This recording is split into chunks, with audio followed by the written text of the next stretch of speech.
একটি Windows computer থেকে কিভাবে পার্টিশন ডিলিট করতে হয়, বা আমাদের ধরে নিচ্ছি 4টে পার্টিশন আছে এবং সেখান থেকে আমরা কিভাবে পার্টিশন ডিলিট করে আমরা 3টে তৈরি করতে পারি। আচ্ছা, এখানে আমরা ইন্টারফেসে পৌঁছেছি। তো দেখুন এখানে আমাদের কিন্তু 4টে পার্টিশন আছে। তো এটাতে হচ্ছে যে উইন্ডোজ করা আছে এবং পরের পার্টিশনে যে ডি, এই পার্টিশনে আমার ডকুমেন্ট আছে এবং এই পার্টিশনটা এবং এই যে পার্টিশন, এই দুইটা পার্টিশনকে আমি ডিলিট করে দিয়ে একটা পার্টিশন তৈরি করব। তো এটি কিভাবে করব?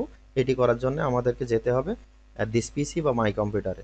তো এখানে আমরা রাইট মাউস ক্লিক করে ম্যানেজ, এই ম্যানেজ অপশনে আমরা ক্লিক করব। আচ্ছা, তো এখানে আসার পরে দেখুন ডিস্ক ম্যানেজমেন্ট, তো এই ডিস্ক ম্যানেজমেন্টে আমরা ক্লিক করব।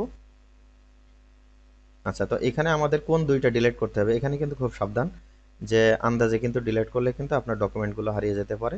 তো এই দুইটা পার্টিশন আমাদের ডিলিট করতে হবে, অর্থাৎ এই যে 9.57 জিবি আর একটা হচ্ছে 11.91 জিবি, এই যে স্পেসটুকু দেখে নিন, এই দুইটা আমরা ডিলিট করে দেব। তো আমরা প্রথমে এই পার্টিশনে ক্লিক করছি, অথবা আমরা এটাই ক্লিক করি নিউ ভলিউম, এটাই ক্লিক করে আমরা এই যে ডিলিট ভলিউমে ক্লিক করলাম। ইয়েস।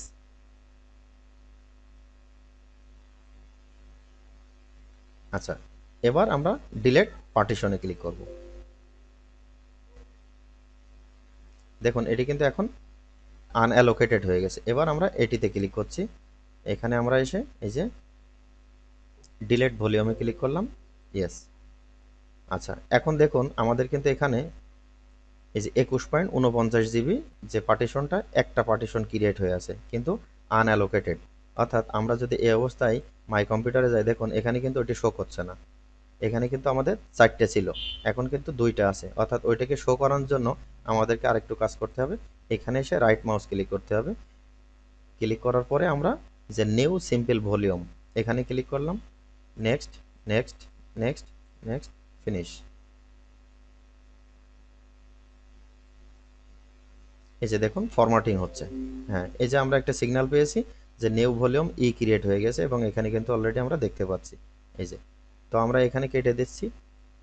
আচ্ছা, আমরা এখন দিস পিসি বা মাই কম্পিউটারে ফিরে গেলাম।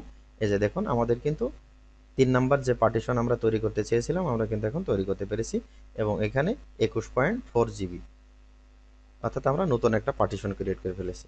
তো এমনিভাবে আমরা যদি একের অধিক পার্টিশন থাকে, যে আমরা মনে করি যে এতগুলো পার্টিশন আমার প্রয়োজন নাই, এগুলো ডিলিট করে আমরা একটি মাত্র পার্টিশন করব, বা 2টি বা যে কটা আপনার ইচ্ছা আপনি সেগুলো করতে পারেন। তো thank you so much for watching this video. যদি পার্টিশন বিষয়ে কোনো প্রশ্ন থাকে আপনি কমেন্টস করে জানাতে পারেন, আমি অ্যান্সার করার চেষ্টা করব। So thanks again.